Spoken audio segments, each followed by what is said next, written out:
बिस्मिल्लाहिर्रहमानिर्रहीम। तमाम स्टूडेंट्स को प्रिंसिपल्स ऑफ मैनेजमेंट के थर्ड लेक्चर में खुशामदीद कहता हूँ। आज का जो लेक्चर है हमारा that is about Frederick Taylor's principles of scientific management. सबसे पहले एफ.डब्ल्यू. टेलर्स के बारे में थोड़ा जानते हैं कि कौन थे, क्या करते थे।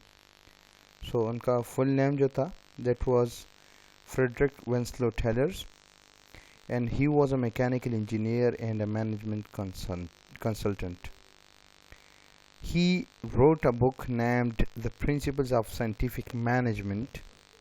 He gave an idea of applying science to work, that is, studying tasks carefully and systematically at the micro level to speed up the work.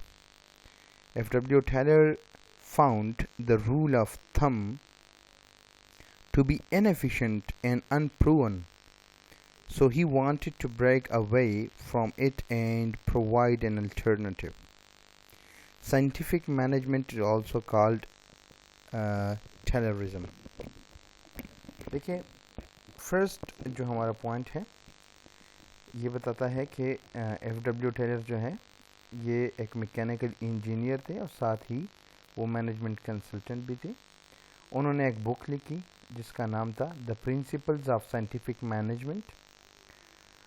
उन्होंने एक आइडिया दिया कि हम अपने काम में, अपनी ड्यूटी पर, अपने वर्क में साइंटिफिक मेथड्स को माइक्रो लेवल पर कैसे अप्लाई करें ताकि हमारा काम जल्दी और सही तरीके से हो पाए।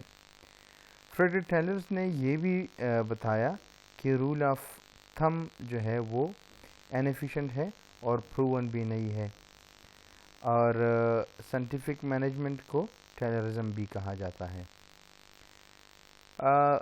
Frederick Winslow Taylor wanted to divide the work process into small, simple and separate steps, that is division of labor.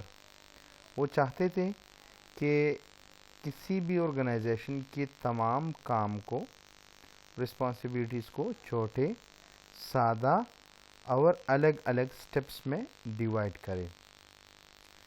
Each step or two was performed by a different person. हर एक बंदे को अपना रोल दिया जाए, अपना step दिया जाए और उसको परफॉर्म करेगा।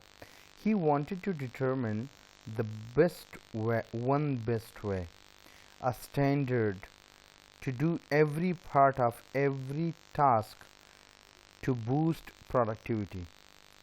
फ्रेडरिक विंस्लो टेलर का बेसिकली ख्याल ये था कि तमाम काम को सरअंजाम देने में अल्टरनेटिव्स तो बहुत ज़्यादा है, बहुत तरीक़ों से हम उसको कर सकते हैं, लेकिन जो बेस्ट तरीका हो सकता है जिस पर हम एफिशिएंसी और इफ़ेक्टिविटी अचीव कर सकते हैं वो एक ही हो सकता है। तो फ्रेडरिक विंस्लो टेलर कहता है कि उस एक तरीक़ों को हम डिटरमिन करेंगे, उसको एज अ स्टैंडर्ड फॉलो करेंगे और अपना काम सही तरीके से करेंगे। आइए इसके रूल्स को पढ़ते हैं, प्रिंसिपल्स जो फ्रेडरिक विंस्लो टेलर ने बताए हैं। सबसे पहला जो प्रिंसिपल उसने बताया है that is science not rule of thumb. मतलब क्या है? This principle says that the manager should scientifically analyze the causes and effects of different methods and should adopt the best method for the operations of the business. Manager का ज़ाती ख्याल नहीं होना चाहिए कि बस ये मेरा ख्याल है या अपनी इंट्यूशन पे उसकी बुनियाद पर अपने ख्याल या अपने नज़रिए की बुनियाद पर वो कहे कि बस फ़लाँ तरीका ठीक है। नहीं, फ्रेडरिक विंस्लो टेलर कहता है कि बीइंग अ मैनेजर हमने हर एक अल्टरनेटिव के प्रोज एंड कॉन्स को डिटरमिन करना है और उसके बाद जो सबसे बेस्ट है उस पर एक्शन लेना है। The manager should not use the head to tail rule or rule of thumb. Manager जो है वो हेड टू टेल रूल या रूल ऑफ थंब नहीं अप्लाई करेगा। रूल ऑफ थंब तो आप जानते हैं, हेड टू टेल रूल का मतलब यहाँ पर ये है कि एक तरीका अप्लाई करो, अगर उसका रिज़ल्ट अच्छा नहीं निकला दूसरा तरीका अप्लाई करो, अगर उससे भी आप मुतमईन नहीं है तो फिर कोई और तरीका अप्लाई करो। नहीं जी, फ्रेडरिक वेंसलो टेलर कहता है science not rule of thumb. हमने तमाम तरीकों के प्रोज भी पढ़ने हैं, कॉन्स भी पढ़ने हैं, साइड इफ़ेक्ट्स भी पढ़ने हैं उसके, और उसके बेनिफिट्स भी पढ़ने हैं, और जो सबसे अच्छा है जिसकी साइड इफ़ेक्ट्स कम हो और पॉजिटिव इफ़ेक्ट्स ज़्यादा हो तो उसको हमने उठाना है। There should be one and best method for the procedures. और उन तमाम अल्टरनेटिव्स में सिर्फ एक तरीका ही बेस्ट हो सकता है, उस बेस्ट तरीके को हमने जांचना है, उसको हमने देखना है। The manager should not give personal judgements. Okay, manager जो है वो अपनी ज़ाती जजमेंट की बुनियाद पर कोई तरीका अडॉप्ट नहीं करेगा। अच्छा, अगर ये रूल हम अप्लाई करेंगे तो इसके रिजल्ट्स क्या आएंगे? तो सबसे पहला है एनहेंसमेंट इन एफिशिएंसी, हमारी एफिशिएंसी में इजाफा होगा।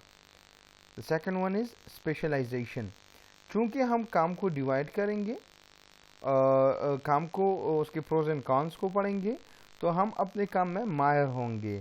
Save time, efforts and cost.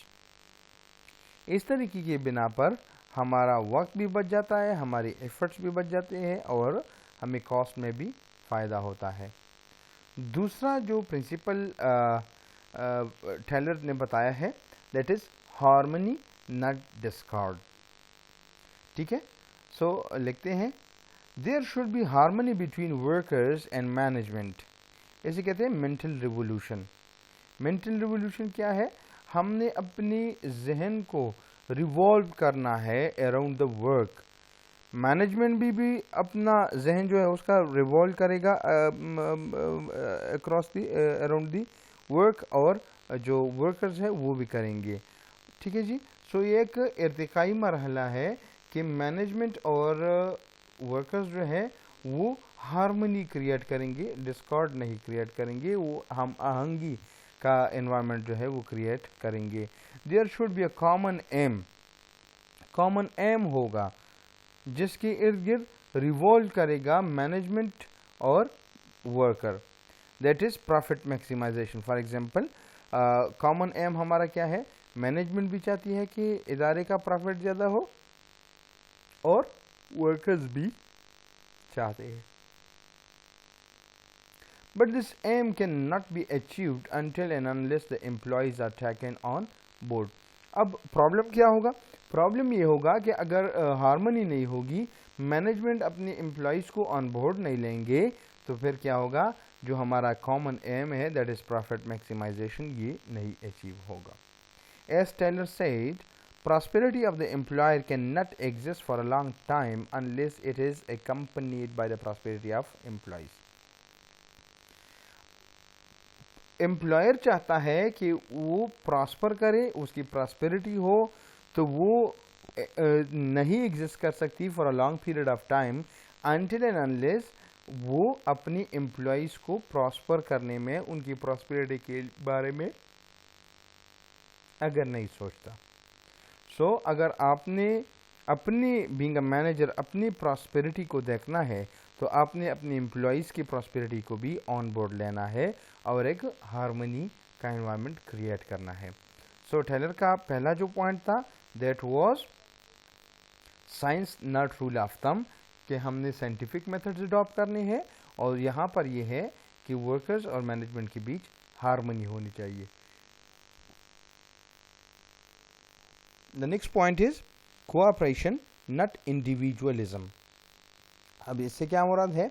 This principle is actually the extension of the previous principal that is harmony not Discord.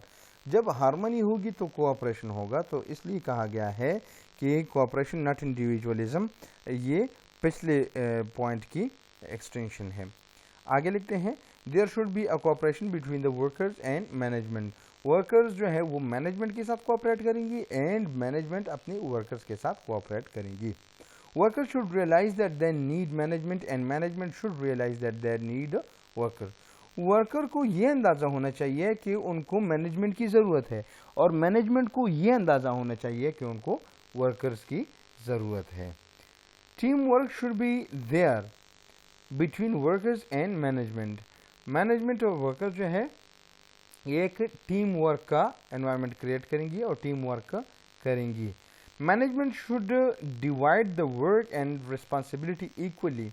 Management जो है ये वर्क और रिस्पॉन्सिबिलिटी को बराबर डिवाइड करेगी। हेल्प द वर्कर्स, वर्कर्स की मदद करेंगी। encourage and motivate the workers so that the workers will themselves being an important will consider theirs। और यहाँ पर मैंने will के बाद consider को छोड़ा है। so मतलब ये है management should divide the work and responsibility equally, help the workers, encourage and motivate the workers so that the workers will consider their fellows being an important part of the organization। Management का काम क्या है? ये काम को मुनसिफाना तकसीम करेंगी, responsibilities को मुनसिफाना तकसीम करेंगी, अपने वर्कर्स के साथ हेल्प करेंगी, उनको इनकरेज और मोटिवेट करेंगी so that a recognition can be given to the workers and they will think about themselves that they are the important part of the organization। उनको एक recognition मिलेंगी और वो सोचेंगे कि भाई हम तो बहुत ज़रूरी हिस्सा है इस इदारे का। On the other hand, the workers should complete the roles and responsibilities assigned to them in time। अच्छा, जब मैनेजमेंट इनके साथ ये हेल्प करेंगी तो वर्कर्स का ये उनकी रिस्पॉन्सिबिलिटी बनती है कि जो जो काम उनको दिए गए हैं वो बर वक्त पूरा करेंगे। They should cooperate with the management and make no unnecessary demands from the management। Understand? आगे है development of each and every person to the greatest efficiency. जो बंदा जितनी मैक्सिमम उससे एफिशिएंसी हम डिराइव कर सकते हैं उस हद तक उस बंदे को ले जाना, उस एम्प्लॉय को ले जाना, ये रूल है टेलर्स का। The basic aim and motive of this principle is to increase the level of efficiency and prosperity of the employees. इस रूल का बेसिक मकसद क्या है कि हम अपने एम्प्लॉयज़ की प्रॉस्पेरिटी और एफिशिएंसी के लेवल को बढ़ाएं। For the above mention purpose, Taylor says that the workers should be selected on scientific methods, then roles and responsibilities should be assigned to them according to their capabilities and they should be trained in a proper way so that they will become efficient and successful in their job activities। अच्छा, development of each and every person to the greatest efficiency, हर एक बंदे से maximum जितना काम हम ले सकते हैं उतना ले ले। अब ये कैसे मुमकिन होगा? टेलर कहता है कि इसके लिए सबसे पहला ज़रूरी है कि आप जब भी अपने एम्प्लॉयज़ की सिलेक्शन करते हैं तो वो साइंटिफिक बुनियादों पर हों, दिन उनके बीच जो रोल्स एंड रिस्पॉन्सिबिलिटीज़ असाइन होती है वो उनकी ज़ाती कैपेबिलिटीज़ की बुनियाद पर हो। जो बंदा जिस काम करने का कैपेबल हो तो आप उसको वही रिस्पॉन्सिबिलिटी असाइन करो। और तीसरा, उनको प्रॉपर ट्रेनिंग दो। तो जब कोई बंदा साइंटिफिकली वो सिलेक्ट होता है, अपनी कैपेबिलिटीज़ के मुताबिक जॉब रिस्पॉन्सिबिलिटीज़ पाता है और उस जॉब रिस्पॉन्सिबिलिटी के लिए उसको मीट करने के लिए उसको ऑन द जॉब या ऑफ द जॉब ट्रेनिंग भी मिल जाती है, सो वो एफिशिएंट बन जाएगा, वो सक्सेसफुल बन जाएगा और अपना जॉब एफिशिएंटली और इफेक्टिवली कंप्लीट करेगा। अच्छा, third point is efficient employees produce more to the organization so the organization will earn more। जब हम इस बात पर अमल पैरा होंगे तो हमारे एम्प्लॉयज़ कंट्रीब्यूशन उनकी ज़्यादा होंगी तो हमारा इदारा अच्छा खासा कमाएगा। अच्छा, these were all about the Frederick Winslow Taylor's principles of scientific management। So if you guys have any question, any query, any doubt, you can ask in the comment section below or directly from me through WhatsApp or other means। So thanks for watching the video. Thank you so much.